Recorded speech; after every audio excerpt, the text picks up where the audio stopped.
በነገራችሁ ላይ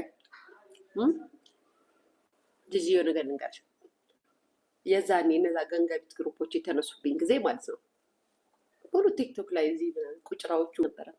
እኔንም ብቻ አይደለም እኮ እናቴንም ተናግራታለች፣ ልጄንም ተናግራታለች፣ እኔንም ሰድባኛለች።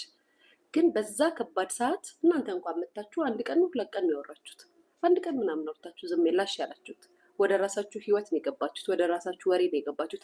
ባይሰው ስታዩኝ ዝም ብዬ ሰርጀሪ ነው እንደሚመስላችሁ ነኝ። ሊያ ነኝ በነገራችን ላይ በጣም ማስተውል ልጅ ነኝ። ከልቡ የሚያወራና ወሬው ሲደምቅላቸው መጥቶ የሚያወሩትን በደንብ ነው የማውቃቸው። እና ያ ሰዓት ለእኔ አይ ነው ምንም እንደማይመጣብኝ አውቃለሁ። ግን ሚዲያ ላይ በዛ ደረጃ ሰዎች አክሴፕት አድርገው እንደዛ ሲጮሁ ሽንጧን ገትራ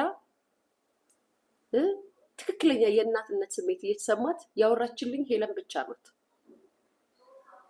አንቺም ብታወሪ አንድ ቀን ምናምን አወራሽ ዝም አልሽ፣ ከዛም ወደ ጌምሽ ነው የገባሽው። ሁላችሁም ብታወሩ። ሄለን ግን እንደዛ አልነበረችም። ያንቺ ልጅ ግን ላስታውስሽ ብዬ ነው ጂጂ፣ ያንቺ ልጅ ግን ገንገቢት ግሩፖች ከሰሩት ቪዲዮ ጋር የሰሩትን ቪዲዮ ሼር ስታደርግ ነበረ።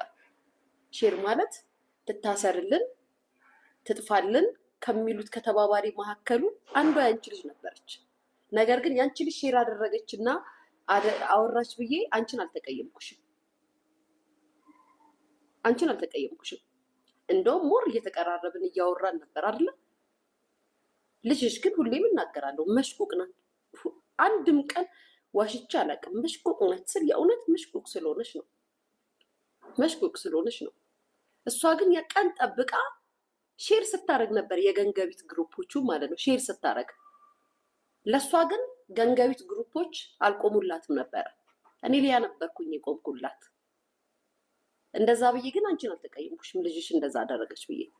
ስለዚህም ሄለንን ደግሞ ከልቤ ያከበርኳት፣ ነገ ተነስታ እንደምትናገረኝ እያወቅኩት ማናችሁም እዚህ ሚዲያ ላይ ካላችሁት በላይ ሄለን እኔን ተናግራኛለች። ምናልባት ሾርት ሚሞሪ ስለሆናችሁ ማስታወስ ስለማትችሉ ወዲያው ጠዋት የበላችሁትን ከሰዓት ማስታወስ ስለማትችሉ ጠዋት ያወራችሁትን ማታ መናገር ስለማትችሉ ነው እንጂ ሚዲያ ላይ በጣም የሚደብር ንግግር ከተናገረቻቸው ሰዎች መካከል አንዷ እኔ ነው ሄለን።